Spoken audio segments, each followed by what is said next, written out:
Esse dispositivo é uma mera decoreba, né? Eu fiz aqui um gráficozinho aqui, mas é uma mera decoreba. Então eu sugiro que vocês façam alguma forma de decorar isso aí um pouquinho antes da prova, que eu mesmo não consigo decorar esse negócio não. Tem que, alguns dias antes da prova, dar uma olhada, porque é um troço meio chato.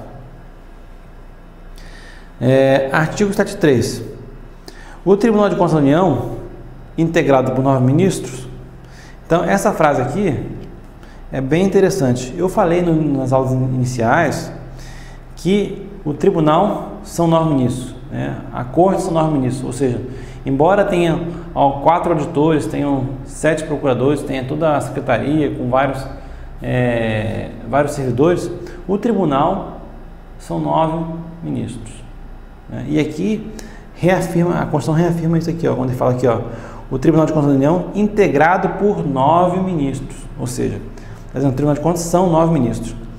Tem sede no Distrito Federal, ou seja, reafirma que a sede do tribunal é no Distrito Federal, quadro próprio de pessoal e jurisdição em todo o território nacional, exercendo, no que couber, as atribuições previstas no artigo 96, ou seja, no que couber, as disposições atinentes aos tribunais judiciários aplicam-se ao Tribunal de Contas da União, né?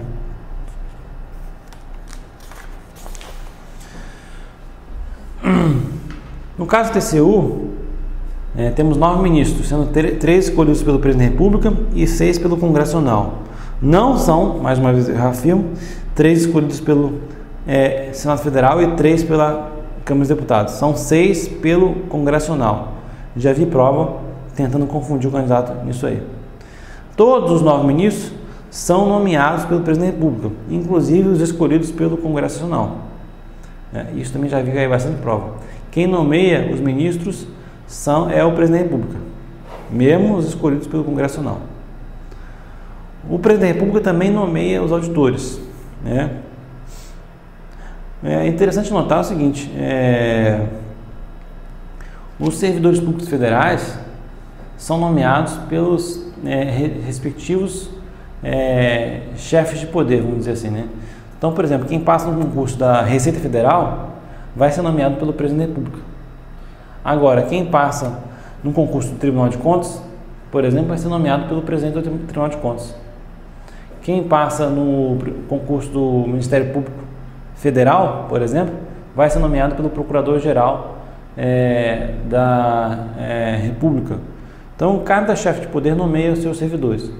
Mas no caso do Tribunal de Contas da União, quem nomeia os seus ministros é o Presidente da República. Quem nomeia também os auditores também é o Presidente da República. Agora, quem dá posse é o Presidente do TCU. É uma questão que outra vez, de vez em quando, cai em prova. Os ministros a serem escolhidos pelo Congresso Nacional são de livre escolha.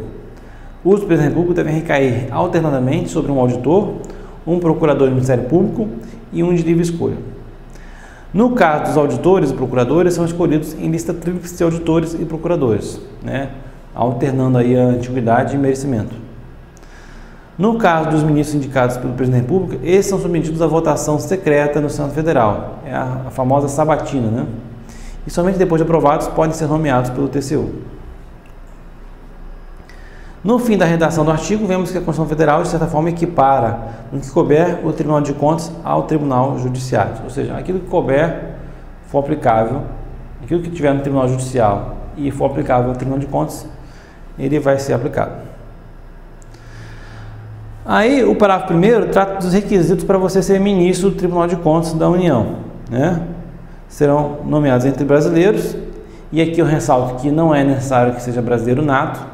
Não existe esse requisito, pode ser brasileiro naturalizado ou equiparado a brasileiro, né? Porque aqui não fala exatamente que tem que ser brasileiro nato. Já vi cair em prova isso, não é necessário que seja brasileiro nato. Que satisfaça os seguintes requisitos, né? Primeiro, o requisito de idade, o requisito objetivo.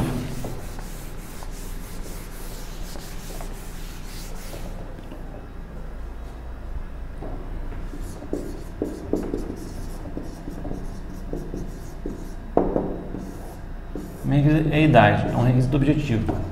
A idade tem que ser entre 35 e 65, né? Aos 70 anos, eles são compulsoriamente aposentados, né? Então, quem for nomeado com 65 anos vai ter 5 anos de exercício de cargo somente. O outro requisito é idoneidade moral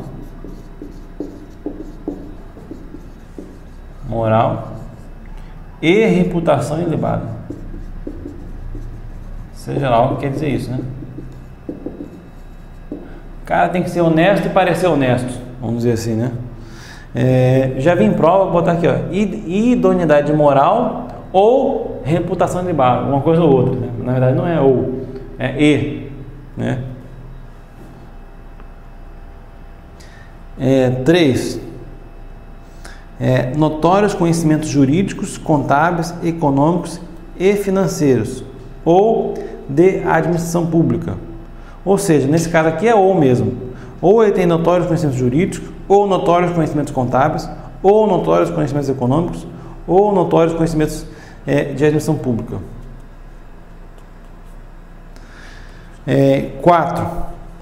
Mais de 10 anos de exercício de função ou de efetiva atividade profissional que exige os conhecimentos mencionados no ensino anterior.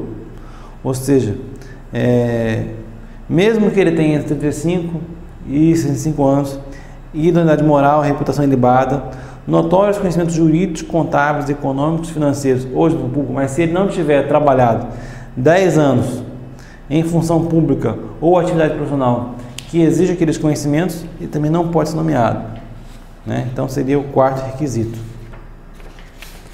Eu coloquei no texto aí que é interessante você decorar os requisitos para o ingresso no cargo de ministro TCU.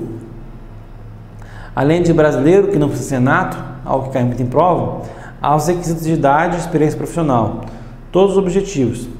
Importante notar os 10 anos de atividade profissional ou de função que exige os conhecimentos notórios de direito, contabilidade, economia ou de administração pública. Já os requisitos não objetivos, como reputação ilibada e idoneidade moral, são problemáticos. O STF já entendeu que é possível nomear qualquer pessoa para ministro, já que a qualificação formal não é requisito para nomeação. Ou seja, embora você tenha que ter notórios conhecimentos de direito, administração pública, economia ou contabilidade, não é necessário que você seja formado, não é necessário que você tenha grau superior. Foi isso que o STF entendeu. Ele decidiu o seguinte: o requisito notório saber é pressuposto subjetivo a ser analisado pelo governo do Estado a seu juízo discricionário. Então, quem vai dizer quem vai decidir se o ministro ou o conselheiro a ser nomeado tem notórios conhecimentos é o governador do Estado. Na verdade, acaba sendo uma decisão eminentemente política e não técnica, ou seja, muitos ministros e conselheiros não têm, de fato, notórios conhecimentos de administração pública, direito, contabilidade e economia, mas o STF entendeu que quem decide isso aí não é uma questão objetiva, não é uma prova, então quem decide isso é o governador do Estado ou o presidente da República. A qualificação profissional formal não é requisito à nomeação de conselheiro do Tribunal de Contas Estadual. Os ministros do TCU serão julgados nas infrações penais comuns e nos crimes de responsabilidade pelo STF. Tá? Isso é importante. Também caberá ao STF julgar habeas corpus quando o paciente for membro do TCU e o habeas data contra o TCU. Pela lógica da estrutura, da simetria, caberá ao STJ julgar e processar os membros do TC estadual, bem como todas as ações escritas acima, né? Infrações penais comuns e crimes de responsabilidade. Aqui no parágrafo 2º fala sobre uma coisa que eu já falei, né? Os ministros do Tribunal de Contas da União serão escolhidos 1/3 pelo Presidente da República, com aprovação do Senado Federal, sendo 2 alternadamente dentre auditores e membros do Ministério Público junto ao Tribunal, indicados em lista tríplice pelo Tribunal, segundo os critérios de antiguidade e merecimento, e 2/3 pelo Congresso Nacional. Importante que quando surge uma vaga, cabe ao órgão da vaga, né, escolher o próximo. Quando a vaga é do Presidente da República ou do Congresso Nacional, não há mistura entre as vagas. Se sair um ministro escolhido pelo Presidente da República, de origem de auditor, será escolhido um novo auditor pelo Presidente da República para ser ministro, e por aí vai.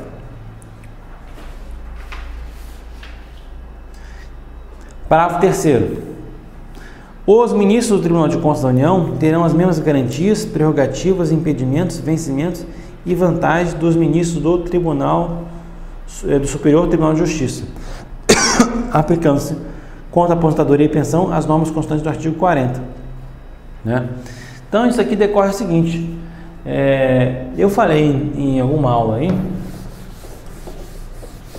que o Tribunal de Contas aplicava no que cabia aos tribunais judiciários, e é um tribunal judicial superior. Então, tem aqui TSE, Tribunal Superior Eleitoral, TST, Tribunal Superior do Trabalho, por exemplo. Temos aqui o Superior Tribunal de Justiça, né? E temos assim, na esfera mais superior, o STF, né? E teríamos aqui como um similar, embora não seja judicial, o TCU. Tá? Então,